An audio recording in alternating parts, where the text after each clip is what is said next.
Boom! What's going on, everyone? It's Steve Larson. This is Secret MLM Hacks Radio, and today I'm going to teach you guys how to get paid to prospect. If you're like me, you know MLM is an amazing opportunity to grow a real asset for yourself.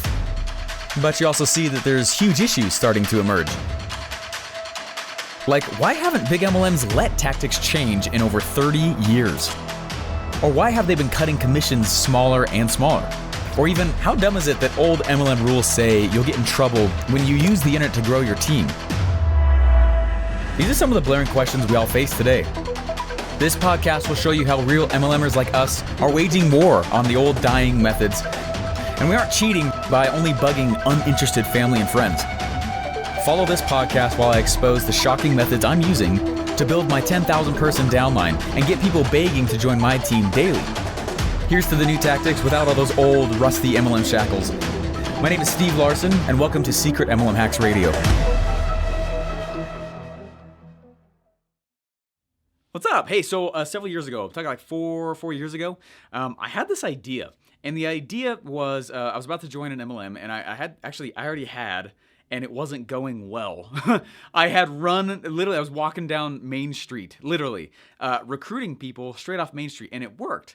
And I did get people, and it was great. And it was challenging, though, because I had no idea what to tell them to do afterwards. And I was like, you know what? Just make a list of your friends and family and get out there and start talking to people, right? And I realized I was part of the same, frankly, kind of breaking system. They even say it's broken now, you know, especially with even more what's happened in the last few years with the internet. And what was hard is I in order to find, I worked my butt off, guys, and I had my pride on the line, and I was like, babe, this will be the thing, you know, this is what's gonna pay for our kid. This is, you know, meaning we had just found out our first kid was on the way, and I was excited. This could pay all the bills for the medical costs. This could pay, you know, and I was excited about that. And I had my pride on the line a little bit for it, and I was pumped to see what it could be. And I was visioning, you know, which I think is important of any goal. You should envision it. You should see yourself as a winner, as the person who's conquered, right? As if things had already happened. And I think that's important. But what was hard for me is, so I got to work, and I started getting all these people in, and it was fun. And my first month, I recruited 13 people, just on my own level, and which isn't bad, right? Average person recruits like 2 to 3 people in their entire life ever, like, so that's actually really, really good, especially in a month. And it was enough to get attention of several people in my upline above me, and like, holy crap, like, who's this guy? That's amazing, and it was cool. They didn't do much because I didn't know how to train them, right? I didn't know how to train them. I didn't know how to do, like, it was 100% my fault. And what was even harder was that the amount of people I had to run through to find those 13 was astounding. It was astounding, and it was embarrassing, and it was hard because I would look around, I would see what these people were. Anyway, I would go get all these people in, and it was. People started thinking I was using our relationship to just get money, and people started thinking I was, you know, and now I was becoming that guy for family reunions, and I was like, crap, like, I understood that I did well, but in order for me to do well, I had to like actually do bad in other areas of my life I'm not willing to be bad at, and it got really hard, and I didn't know what to do next, and fast forward, I think it was a few months later, I started having this idea. I was like, what if I could create something to just get people to? And as I got people to that thing, right, and they paid for it, I could take that money and I could dump it back into ads. I wouldn't make any money on it, but what it could do is let people vote with their wallets, not their mouths, on what they're interested in being a part of and actually being in. And so I was like, sweet. And so I went, and that's what I started creating. And I ended up making this product. It took me a while, and the product was fantastic. It had never been done before. It was like, holy crap, this is really, really cool. And I created this cool product, and had to figure out how to sell it and all this stuff. But when I actually figured out how to tweak it and make it work, this really fascinating thing started happening. People started coming in and buying the product, which would put a little cash in my pocket, which I could go dump back into ads. And then afterwards, after they'd go through the product, they'd be like, dang, like, this is the kind of stuff that you do, Steven? Like, let me join your downline. And I was like, what? Like, that was a thing I did not actually expect to happen that strongly, okay? within a few, in fact, we're going to cut over here to another Q&A session that I did. I cut out a few Q&A sessions here. There's going to be moments in the show where there's several of them. You can see some of the lessons I'm teaching the people inside Secret MLM Hacks, which you're welcome to join, by the way. Shameless plug. Okay. And then there's going to be episodes where I'm going to bring on some interviews, which would be really cool. I'm going to bring in my closing team so you guys can have a chance to meet with them and hear from them and how they're closing people into my downline, stuff like that. But anyways, for a little bit, I'm just going to cut over to some neat things I've been telling some of my crew. So anyways, what I wanted to teach you guys was this whole thing about paid prospecting. In about a year's time, about 350 people bought that front product, right? It wasn't an MLM's product. I made it.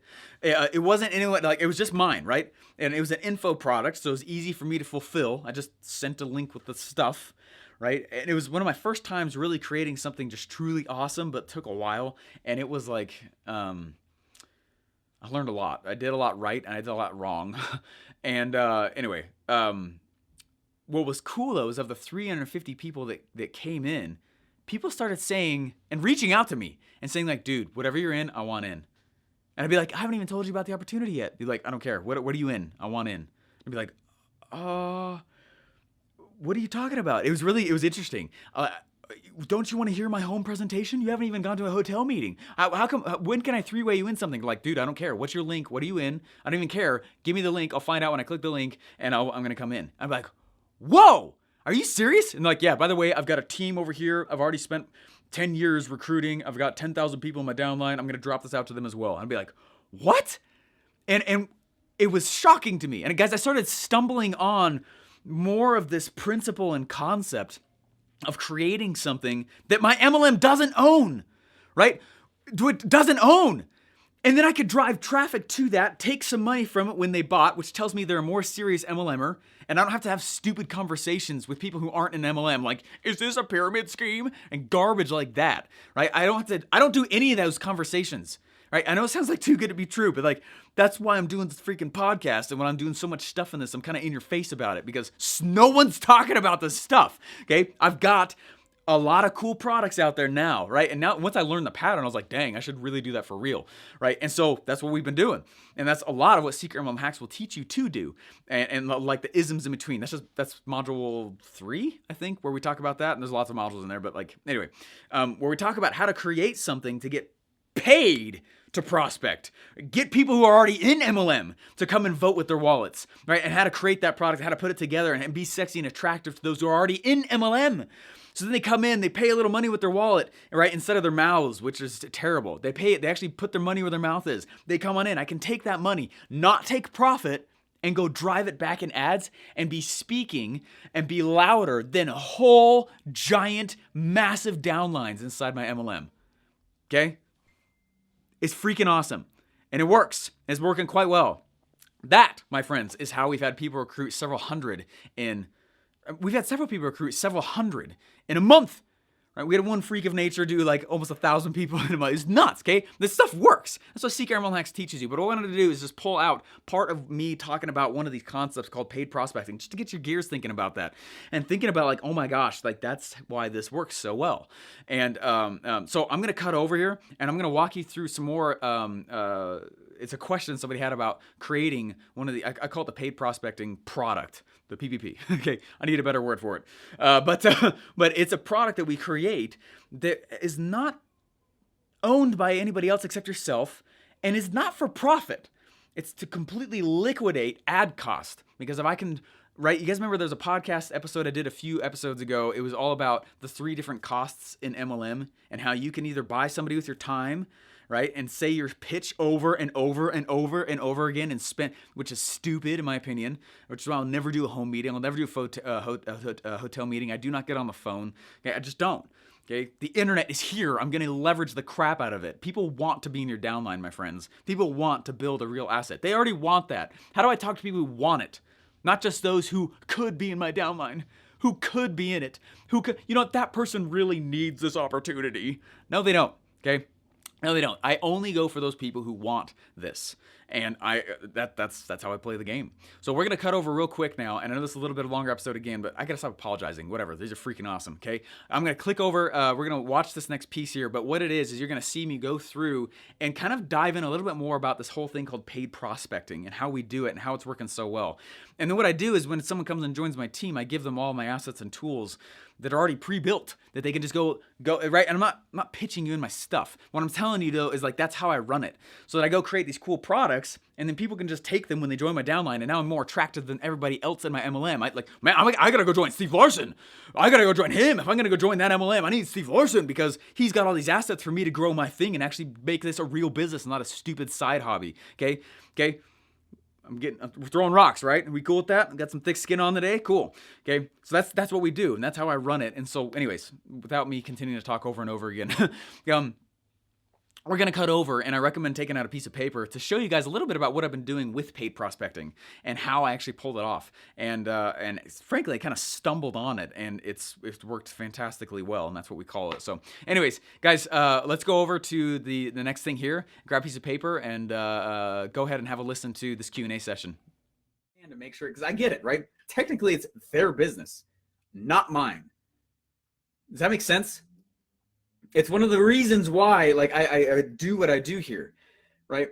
I am selling somebody else's business and product.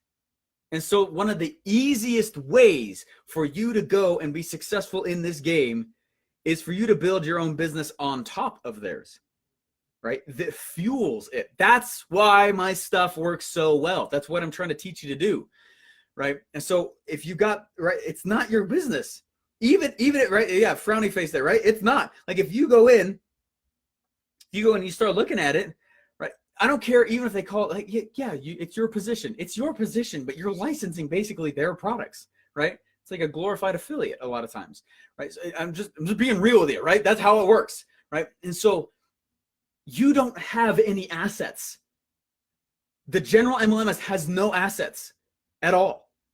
And so you are selling their product with their script, with their way, with their duplicated websites. Like you guys know I preach, and then I'm like, hey, wait, I'm supposed to be different? Like it doesn't work that way. It doesn't work that way in other industries. Why do I expect it to work this, in this industry, right? And I totally get that there's guidelines. I understand the reasons why they, but you don't have any assets at all, and you get paid for assets in the marketplace, right? And so what I do is I develop assets in front of it that are self-liquidating. I don't care if I make any money on them, right? All it does is it pulls people in and lets me pitch warm leads that should be in my downline, that should be buying my products, that should be, right? So regardless, right? If my MLM doesn't want me to sell my products online, then I don't. But I bet I can find somebody who wants, like, let's say you sell a weight loss thing, right? If I'm out and I'm selling a weight loss thing, I've got this weight loss product. I know it's amazing. And I'm not allowed to, let's say, put it in a funnel or put it online or put it on Facebook ads, right? I don't do that stuff, right? I bet, though, that I could create something in the front completely unaffiliated with my MLM that leads them to me. And maybe they don't let me automate at all on the internet. That's fine. I still have things that are bringing people to me. That is what the marketing does, right? Right? You guys have heard of the term marketing pulls, prospecting pushes, right? I don't prospect. I hate that, right? And if you like it, awesome. Congrats. More power to you. I just had this huge conversation with this very big individual last week. He's extremely wealthy, and he was he preaches face to face, and I'm like, that's great. I'm never going to do that. I'm not. And so I developed these, and guess what? It works. It works great. We have a lot of people coming. It's just awesome. And so I had to learn how to develop and market my own thing that would lead people to me, that would lead to a conversation to my actual MLM, right? And that's the way I did it for a while. And I ended up leaving this other MLM that I was a part of because they still would not let me do, even though I showed them all stuff, and that's totally fine, right? But I left. So I'm just trying to let you guys know, like, that's why I say, like, I don't care what MLM you're a part of. If you love it, if it works, it's awesome. If you are wanting to use these strategies and they're like super anti, you still can, right? Just adapt them to what it is that you are, right? I don't know what all the contingencies are. I don't know what all of your, I don't know what all the compliance statements are, and I'm not going to act like I ever will. So it is not, right? It's up to you. You got to go through, make sure that you know, right, what they are, what they are okay with and not okay with. The first MLM that I was a part of, and I started using these strategies, right? They were not okay with that kind of stuff at all. I asked many times. And so to get around it, all I did was create this cool thing, which you guys know as the MLM Masters Pack. That's why I give it away for free, right? The MLM Masters Pack, I created that thing and I put it out there, and it brought the right people to me who were searching, who were looking. They wanted to be successful. They were looking for ways to market their MLM. They wanted to do those kinds of things, right? I never said the name of my MLM. I never said anything, right? And that was the place that I knew and I found out I could reside. And so you might need to figure out where that place is. It might be moving. It might be flowing a different place. That's fine. That's totally okay. Anyway, a few of you reached out. They're like, I don't know if my MLM will allow this. And they might not. And that's okay. That's okay. And so what I did, though, is created this cool front end, never spoke about what the name of my MLM was, and then promoted that front end thing, never the MLM itself, right? After a while, I was like, I wonder if I can increase the speed of this. And then I went and found an MLM that'll let me do whatever I want on the internet, have it in writing, and I could sell however I want. And you know what I mean? And then I was like, cool. And the gloves came off, the cuffs came off even more. I still could do things though with the cuffs on for quite a while. So if you love the MLM and you're staying in it, like still figure out which of these strategies allow you to move with speed, taking advantage of what is modern on the internet today. Anyway, so if you're like, I don't know if my MLM allows it, like totally get it. That was the same constraints I had to work around the very first time I ever did this. And it was awesome. It did great. I had 350 people come to me, and about half of them were begging to join the downline I was in. And I never, ever spoke to them about it, ever. Does that make sense? It's like the side thing that you got to do. Like, I wish I could market it harder in some scenarios, and I can now that I'm in the one I'm in. I can, which is awesome. But there are some that don't allow that, and I get it. I'm not going to fight it. I'm not ever going to tell you to go around them or try and be sneaky. So I don't, right? So if you're like, Steven, I don't know what to publish about, then you publish about you, right? You publish about your life. What are you doing, right? They're joining you, right? Eventually, people are going to come and they're going to start saying, what do you do? Now you can talk. Does that make sense? It was the same thing with like, when I was, I can't, what were we selling? We weren't allowed to bring it up, but if they did, then we could. You know what I mean? So all we did is we got really good at asking questions that made them ask the question that let us start talking, right? Does that make sense? So figure out what those things are. Figure out where they are. And is that helpful though? I mean, I really am asking, is that helpful? Because some of you guys have reached out and like, I don't know if my mom's compliant with it. Then don't promote your MLM, stay within the confines that you're supposed to, or you're going to get in trouble, and that's not at all what this course is about. So what I need you to do is instead start going in and looking at it and be like, this is where I can reside and create and develop and be awesome in without getting in trouble. One of the, and it's actually a huge advantage that if you have some constraints, it's a huge advantage that you have. I believe that questions invite revelation, right? And very starkly, very, very strongly, right? I believe that. And here's the story, right? I was talking to some friends of mine, and we were at this event, and they were trying to figure out what they wanted to go buy this thing. Okay, it was expensive. They wanted to go buy this program, and the program was very expensive. And they started trying to figure out that the question they were asking. I know because they were telling me, they're like, how do I get a discount on this? Like maybe we could split the cost. Maybe we can three-way split cost. Maybe we can, how do we do this? Right. And I started thinking through, and I was like, as I listened to them say that, the thought that came to my head was like, every time I have asked that question, I have always found an answer. I could get a discount by doing this. I get a discount by doing that. I could split ways like this. Maybe I could finance it. Right. Funny enough, when you ask the question, how do I get a discount? Or how do I shortcut? Or how do I, whatever. Do you get an answer? Yes. So if the rule is that questions invite revelation, change the freaking question. And what I told them was, why did you instead ask the question and seek an answer to the question, how do I afford the most expensive things in life? Right? And it just, funny enough, it's almost a lot of times, unless your brain's never been there before ever, and I totally get it, but a lot of times answering the question of how do I afford the most expensive things in life versus how do I get a discount on everything? The same amount of brain power. Okay, just ask a different question, right? And what's funny is I told him, I was like, look, if you go in and you start asking and you try and answer the question, right? How do I solve and pay for the most expensive things in life? How can I pay for this guy's program up front, right? Funny enough, solutions start to show themselves, and they ended up going and buying the program full price, and it was awesome. It was more money than it was a lot of money, and they do great. And the mentality and the way they treat, the way that they, it's very different than the person who's trying to bootstrap the wrong way. I believe in bootstrapping, but not when it's because you're trying to find ways of avoiding the pain of solving the question of how do I make more money to pay for the most expensive things in life. It's honestly the reason why there's no payment plan in Secret MLM Hacks. Because when you guys come in here and you come into $1,000, I know that you have solved enough of those kinds of problems. I can take you from that place and make you go further. If I go and I make a payment plan, they are asking for a let out on the question of how do I afford more things that are slightly more expensive. I don't want that kind of person. And so same exact principle though, I started applying that to the first MLM that I was in. I was like, how do I attract people to me when my MLM doesn't want me to do this on the internet? Well, what if I just help people? Right? And that was it. They're not gonna have an issue with that.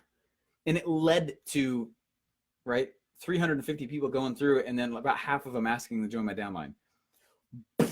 Crazy. Does that make sense? I hope this is, I really am asking, I hope this is helpful as you start to see this, right? Figure out and be real about the confines that your MLM has given you.